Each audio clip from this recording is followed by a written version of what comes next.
আসসালামু আলাইকুম। আজকে আমি আপনাদেরকে ছোট্ট একটা অভিজ্ঞতা শেয়ার করব। যেটি শুনে আমি নিজের কাছে অবাক লেগেছে। আমার খুব ভালো লেগেছে শুনে। আমরা সাধারণত বর্তমান আ একটা কথা সবার কাছে শুনে থাকি যে আ বর্তমান অন্তত সরকার কখনো দেশকে এগিয়ে নিতে পারবে না। তারা ব্যর্থ হবে। তাদের মাধ্যমে দেশে একটা অরাজকতা সৃষ্টি হতে পারে। আমি গতকালকে একজন রিক্শাওয়ালার সাথে তার রিক্সায় উঠে চড়ার সময় তাকে একটা প্রশ্ন করলাম যে, "ভাই, আ বর্তমান যে সরকারটা রয়েছে, তিনি আসছেন যে আপনার কেমন লাগছে?" তো ভালো লাগছে। তাকে প্রশ্ন করলাম, "আসলেই এই সময় এই সরকারটা তো কিছু করতে পারবে না। এখন আমার মনে হয় নির্বাচিত একটা সরকার হলে ভালো হয়।" তখন ওই রিক্শাওয়ালাটা আমার দিকে একবার তাকালো, তাকিয়ে হেসে দিয়ে বলছে, "মামা দেখেন, আমাদের দেশে নির্বাচিত সরকার যদি বর্তমান সময়ে আসে, যে বা যারা আসুক, তারা অতীতের মতো করবে।" মানে কিরকম? দেখেন আমাদের দেশে আপনি হয়তো কতটুকু জানেন জানি না, হয়তো আপনি আমার বয়সে অনেক ছোট হবেন। বাট আমার একটা নির্দিষ্ট বয়স হয়েছে বিধায় আমি বলতে পারি, অভিজ্ঞতা আছে। উদাহরণস্বরূপ আপনাকে বলল যে আমাদের দেশে যখন একজন সরকার কোন একটা ব্রিজের কাজ করে, ব্রিজের কাজ করার সময় ওই সরকার যখন চেঞ্জ হয়ে যায়, অন্য আর সরকার ওই ব্রিজটা ভেঙে দেয়। যেটুকু করা হয়েছে ওইটুকু ভেঙে দেয়। মানে একজন যেটা করবে আরেকজন সেটা এসে ভেঙে দেবে, সে আরেকটা নতুন করবে। এভাবে করে আমাদের দেশে কি টাকাগুলো নষ্ট হয়ে যাচ্ছে। তাই আমি বললাম যে তাহলে বর্তমান সময়ে যে সরকার আছে বা অন্তত সরকার আছে, তাহলে এটা কি তাদের চেয়ে কি ভালো না খারাপ? বলছে অনেক ভালো। আমি একটা প্রশ্ন করলাম, তো এই সরকার তো থাকা অবস্থায় দেশের মধ্যে চাল ডালের দাম অলরেডি বৃদ্ধি পেয়েছে। সবাই এটা নিয়ে একেবারে অসন্তুষ্ট পর্যায়ে। আপনার মতামতটা কি? উনি বললেন, দেখেন, বর্তমান সরকার যেটা আছে ওনারা আসছেন বেশি দিন হচ্ছেন না। উনি আমাকে একটা উদাহরণ দিয়েছেন।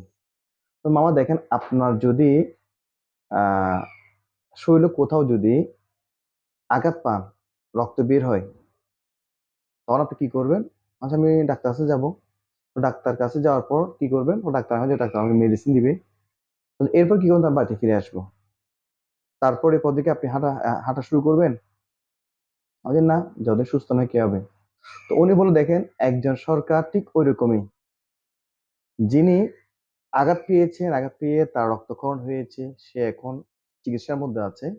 সো ওই সরকারটা যদি কাজ করতে হয় তাকে আগে সুস্থ হতে হবে।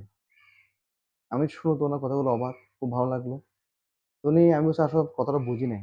তো উনি বলল, বিষয়টা এরকম যে কি, আমি আর আপনি যদি আমাদের পায়ে বড় ধরনের আঘাত পাই, তাহলে এই আঘাতটা সারিয়ে তুলতে আমার আপনাকে কি লাগবে? আপনাকে একটা সময় দিতে হবে। যখন সুস্থ হয়ে উঠবো তখন আমি কি করতে পারবো? আমার কাজ আমি করতে পারবো, আপনার কাজ আপনি করতে পারবেন। ঠিক একইভাবে বর্তমান সরকার দেশে এসেছেন। তিনি ঠিক ওরকম আঘাতপ্রাপ্ত হয়েছেন।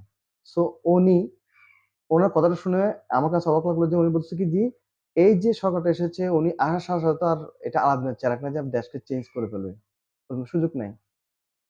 সো সরকারকে আমার টাইম দিতে হবে। কষ্ট হোক, আমরা কষ্ট করতে রাজি। দেশের জন্য, জনগণের জন্য। কষ্ট হোক, বাট উনাকে সময় দেব। উনি যখন গুছিয়ে উঠবেন তখন ইনশাআল্লাহ আমরা আমাদের সফলতা অবশ্যই পাবো। সেজন্য আমাদেরকে অবশ্যই কি করতে হবে? অপেক্ষা করতে হবে। আমি উনার কথাটা শুনে এতই ভালো লাগলো। আর এরপর উনার সাথে আরো অনেক গল্প হলো, সেগুলো না হয় বললাম। তো আমি আপনাদেরকে এই গল্পটা বা এই অভিজ্ঞতাটা শেয়ার করছি এইজন্য যে কি, আমরা যারা বলি যে কি সরকার পারবে না, মানুষ অসন্তুষ্ট হয়ে যাচ্ছে, এই সেই হাবিজাবি যারা বলি, তাদেরকে বলছি যারা জ্ঞানী, খুবই জ্ঞানী। আপনি একজন দিন খাটা মজুর বা একজন রিক্শাওয়ালার কাছে যান। তিনিও চাচ্ছেন তো বর্তমান সরকার থাকুক, তাকে আমরা সময় দেব। কিন্তু একটু কষ্ট করি। তিনিও বর্তমান সময়ে কোন নির্বাচন চাচ্ছে না। কোন নির্বাচন বর্তমান সময়ে চাচ্ছে না। কারণ তিনি আমার দেশের প্রতিটা রাজনৈতিক দলের উপরে অসন্তুষ্ট। কারণ তার দীর্ঘ অভিজ্ঞতা থেকে সে এই কথাটা বলল। তো সেজন্য আপনারা যারা বলছেন, আপনারা আপনাদের জ্ঞানকে সঠিকভাবে ইউটিলাইজ করেন, সঠিক কাজে লাগান, দেশকে ভালোবাসুন ওই রিক্শাওয়ালার মতো। যে আপনার চেয়েও মূর্খ হলে কি আপনার চেয়ে জ্ঞান বেশি রাখে। আর আরেকটা বিষয় হচ্ছে কি, বর্তমান সময়ে কেউ বোকা না। সামাজিক যোগাযোগ মাধ্যম, বিভিন্ন টেলিভিশন, মিডিয়ার মাধ্যমে মানুষ অনেক কিছু জানতে পারে। সো মানুষকে বোকা করে রাখার কোনো সুযোগ নেই। আমাদের সবার উচিত যে দেশকে এগিয়ে নেওয়ার জন্য সরকারকে সুযোগ দেওয়া এবং কাজ করার সুযোগ দেওয়া। ইনশাআল্লাহ আমরা সুযোগ পাবো। সবাই ভালো থাকবেন। আসসালামু আলাইকুম।